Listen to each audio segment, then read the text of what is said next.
I don't have a lot to say here. I think the score of this game and of the series more or less accurately represents what has happened. Avs lose to the Vegas Golden Knights 3-2 in overtime. Oh my goodness gracious! Wasn't in time! Score! Justice is served! The Avs played a good hockey game. Maybe even a very good hockey game. There was certainly 55 good minutes of it.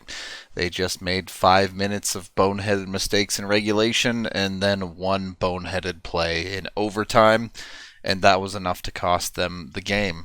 And that hurts. It is, of course, a multi-factored thing. Yes, the Avs played pretty poorly for those 5 minutes and made two mistakes that you just cannot have. But at the same time, the Avs also failed to make the effective plays when they needed to. They failed to score on their opportunities, which included a post hit, as well as missed empty nets, and plenty of scoring chances in between.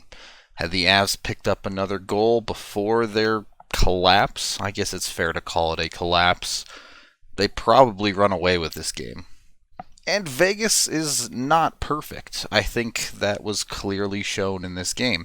The Avs outplayed them when it came to underlying metrics, but they didn't get the result on the scoreboard, and that's what matters. Certainly, just take a look at the Avs' first goal of the game. This is pretty blatantly a mistake on Marc-Andre Fleury's part. With 10 seconds to go in the period, Mikko Rantanen on the back check makes a play that is definitely not a penalty in the playoffs, takes the puck away, and the Avs get this puck whipped out. Devon Taves just to the boards and out. A simple play. Up high is Brandon Saad, who collects it and just drives into the zone. He fakes a slap shot and goes wide. With virtually no time on the clock, less than 3 seconds, he's going to get to the circle and just throw it on net. And Marc-Andre Fleury, for some reason, on a shot that is going up towards the near corner, decides to reach across his body with his glove to try and make the save. No one's ever taught to do this. In fact, goalies are actively taught to not do this. Some of them do anyway, and Marc-Andre Fleury pays the price for trying it here because he gets beat. The second period was closer to what you are used to seeing out of the Avs, outshooting Vegas 11-5 and completely in control of the period, and they even get scoring from their depth as well to get the 2-0 lead late in the second. A good but a bit of an adventure of a play here. Timmins, firing a shot from out high, breaks his stick, so he has to leave the ice, but at the same time, Patrick Nemeth pinches down and holds the puck. Good play by Patrick Nemeth here, credit where credit is due. He's able to get it in deep to Alex Newhook. Newhook then is able to work from behind the net. A good job protecting the puck here and recognizing the space that's opening up. There's an opening right in the slot that Donskoy is slipping into. Newhook is able to get his head up and find him. A beautiful pass. Not much room there to get through. He does it. Donskoy one-times this one and beats Fleury. This was excellent hockey. You would take these first two periods out of the Avs every single time they play, and you'd be extremely happy with it. You'd take the depth production every single time as well. One of the key ingredients missing is the Avs' best players not producing. Mikko Rantanen, the only one with a point. No point for McKinnon, no point for Landy, no point for Cale Makar in this game. It's just reality. It's a lot harder to win for the Avs if those guys aren't producing. And then you have the first 5 minutes of the third period. These are two mistakes that you just cannot have in the playoffs. You cannot have against a team as good as Vegas. This one starts with a good play from the Avs. Burakovsky on the back check is going to be given a gift of a pass here that he takes away and has time to do what he wants. He could go back behind his own net to reset. He could hit one of his defensemen here if he wants. He could throw it to his own goalie and then could freeze it. Plenty of options. He opts to try and curl up the boards, which works fine. He beats the man behind him. All good and well here. He still has tons of options to work with, but as he skates up the boards, he just flubs the puck.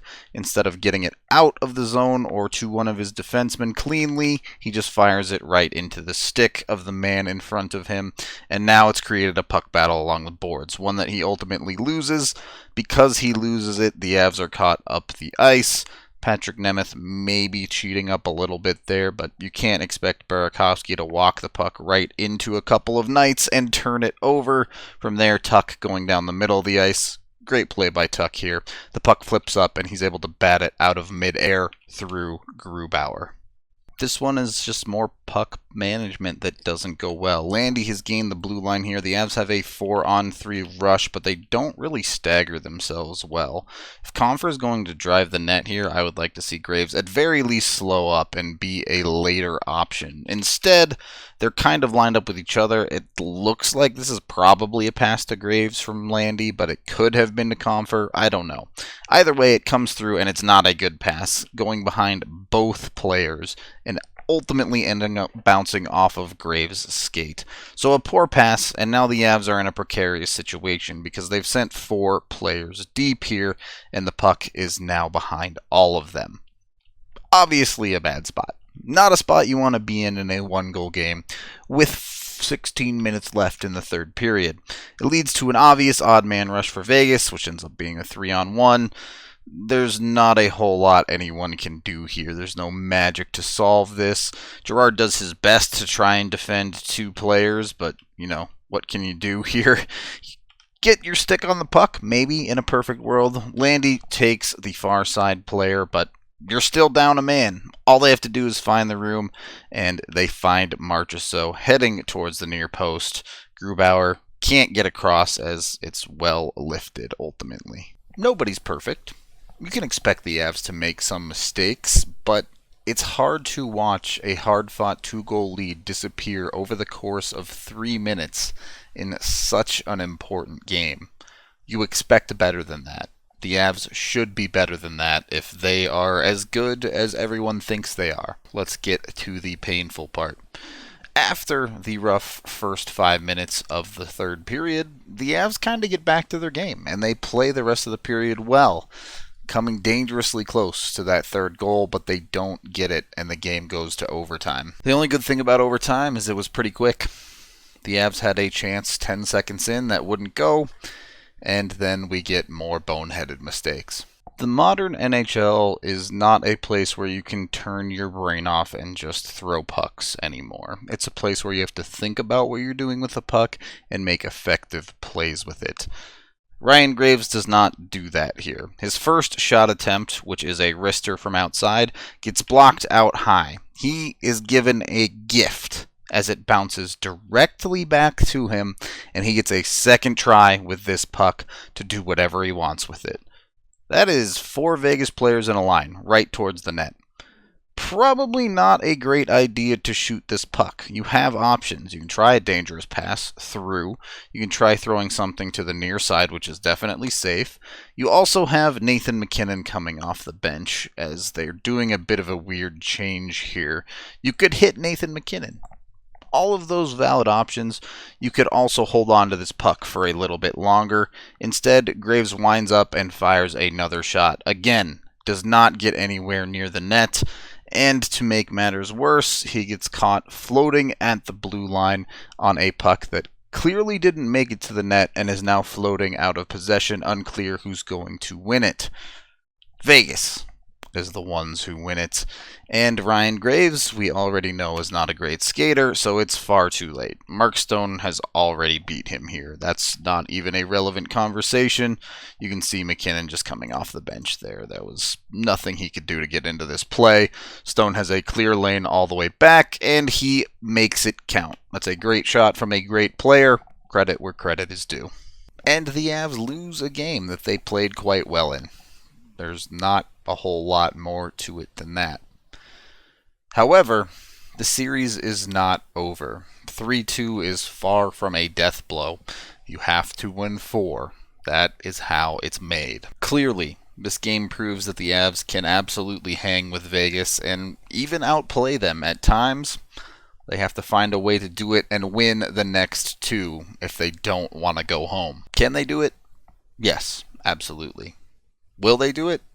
I don't know. The odds of any team going home instead of winning the championship in any sport, well, almost any sport, there are a few exceptions, are incredibly more likely that they go home.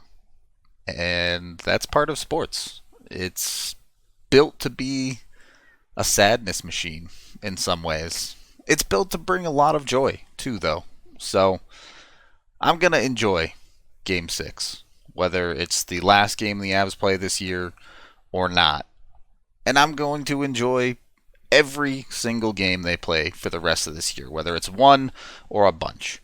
Just like I've enjoyed every single game I've watched for a long, long time now. Even the ones where the Avs don't win or play poorly to the point of getting ridiculous numbers dropped on them. Hockey is still fun to watch, and this game is no exception. A painful overtime loss, but when you look at this game, it's a great hockey game. And somewhere, in some part of my brain, that's awesome. That is the end of this game video review. Thank you for watching. Check us out at thednvr.com. I am Rudo, and maybe I'll be sad tomorrow. Maybe I'll be happy. We'll find out when the Avs game ends. Avalanche time, come on, grab your friends. We're going to the playoffs again with Nate the dog and Gabe the big. The fun isn't over yet. It is Avalanche time.